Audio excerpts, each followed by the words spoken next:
Go racing. Go online. GoRacing.ie. Horse Racing Ireland's official website. Hello and welcome to the Horse Racing Ireland Racing Preview with me, Sarah Barton, and my colleague Martin Murphy. Today we're going to be looking at racing at the first 2 days of the Galway Racing Summer Festival, and they're Monday the 30th of July and Tuesday the 31st of July. At the moment the going there is yielding to soft in places with a bit of dry weather forecast over the weekend. So on Monday we'll start off and look at the feature race on the day, which is the fourth race on the card, and that's the Carlton Hotel Galway City Qualified Riders Handicap. Now this is run over 2 miles and the value to the winner is €42,000. So nice prize to be won there. Of course Dermot Weld is always well represented at Galway, and he's three-handed I think in this race, with Willie Mullins still remaining with 2 runners in the race. That's right, Sarah, and of course after last year's festival everybody will be following Dermot Weld because he's an amazing 17 winners. Now on the opening day he actually only had 1, but this race has actually won 3 times in the last 5 years, so you'd obviously have to respect whatever he runs here. At the moment Notable Graduate is the top weight, but whether he runs or not I'm not quite sure. I've got a feeling that maybe Midnight Music would be the representative in this race, and this one has never raced over 2 miles but has been running consistently well over shorter distances, over 1.25 miles and 1.5 miles. She won't mind the ground either way. I think she'd probably prefer to say it's soft. She's very decent mare and won at Leopardstown last year, so she'll be an obvious starting point for a lot of people. But this is a very competitive race there with an awful lot of horses fancied. Last year's winner was Foster's Cross, who made all the running on that occasion, and there was a horse there that finished second called Cry for the Moon, trained by Jim Cullity. That's gone over hurdles in recent months, but I do think that this Cry for the Moon is a very good chance on Monday.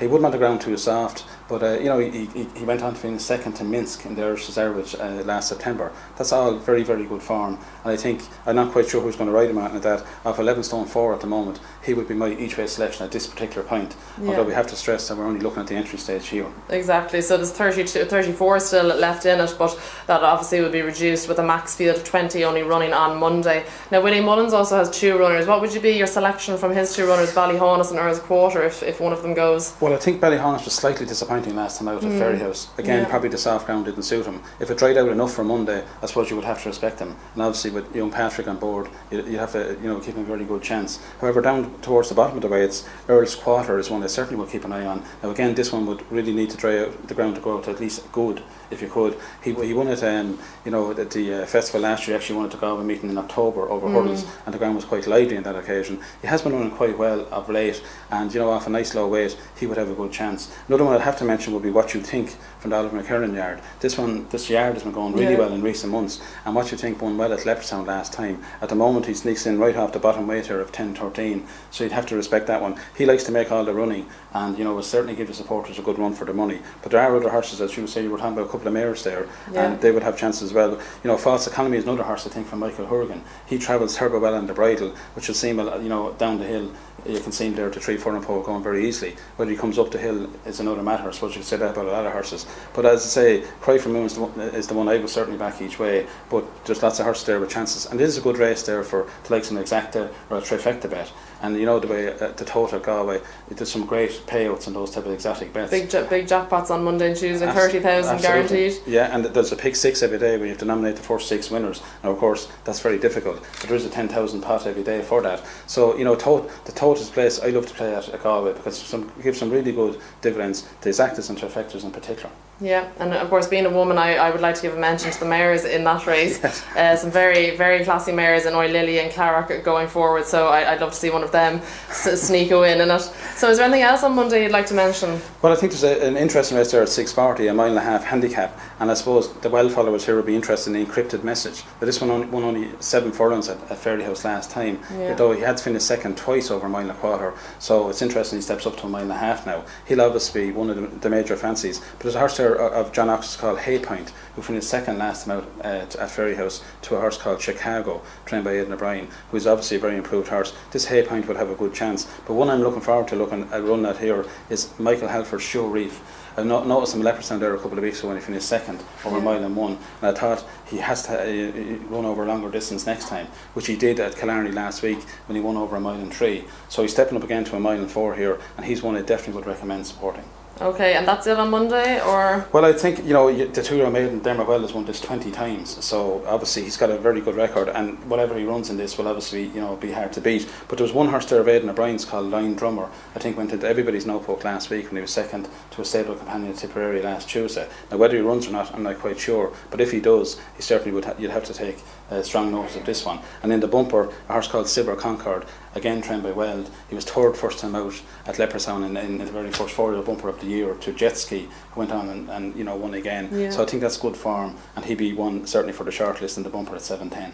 Okay, so I think we'll have to move on then to Tuesday, which again is looking like another great card, and we're going to look again at the fourth race, which is the feature race on the day, and that's the Topaz Mile, a European Breeders' Fund handicap. This is of course run over a mile, 100 yards, and I think I'd probably opt for Learn, who won at Nace there during the week on Wednesday.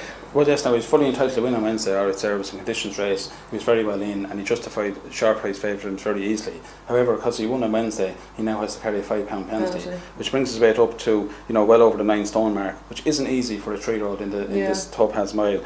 The Galway specialist certainly here is Rock Critic. He won twice last year, cost the bookies a fortune, and he also won at the 2010 festival as well. So he is very much a core specialist. However, he does have top weight of 9.12, and whether he has improved that much, I'm not quite sure. Other horses here worth to mention are Custom Cut. From the George Kent. He's done us a fair few favours last couple of weeks. He's won his last 4. Now, whether he gets a mile is a question I'd love to see answered on Tuesday.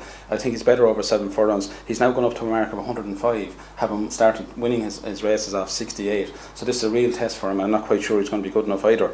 Castlebar Sling is an outsider. I think ran well last time at Leopardstown. He won the Irish Cambridgeshire last year and would have a good each way chance at big prices. But the one I kind of stick my neck out for is Kevin Pendergast's Vastanea. A good second last time out at Leopardstown to back burner. He also was second at the Curragh on his run before that on Derby weekend. I think he's heading the right direction, and he would be my each way selection at this particular stage. Okay, is there anything else on Tuesday that you'd like to mention? Well, there's a 7 furlong handicap there at the 640 that's fiercely competitive. Fairy Wing won very well at Leopardstown last night and would be a leading fancy now off just a £5 penalty. It won by 3 lengths on that occasion, and imagine that it's going in the right direction and would take plenty of beating. Also in the same race for the same stable, if it actually runs, a horse called Ben Zalden, a filly that's much improved, just got beaten at the Curragh last week, and that was trying to win her 4th race in a row. So Jessica Harrington, I think, has that race sort of wrapped up. And in the fillies maiden, again a race that Dermot Well has won so many times. I noticed a horse called Nabat Ali, who finished 6th at Ferryhouse in June. That was a decent effort. She had a bad draw on that occasion. She'd appreciate the step up to 7 furlongs, and I recommend that. I think she'd probably win this. So it looks like Dermot Weld is out with a sporting chance of topping his record-breaking results at Galway. Well, in fairness to him, I think he said with the soft ground he wouldn't get anywhere near 17 this year. Okay. Now, obviously, he will have a fair few winners, but a lot of the horses are very bad prices sometimes, and a lot of punters just go in blind and back them. Yeah. As I say, there's lots of other options. Yeah, absolutely. Go with the trifectas, the exactas.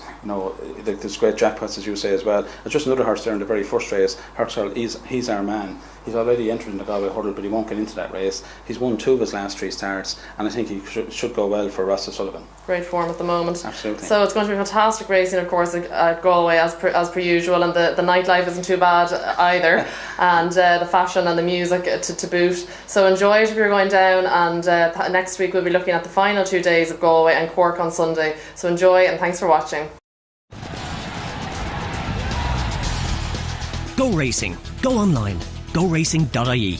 Horse Racing Ireland's official website.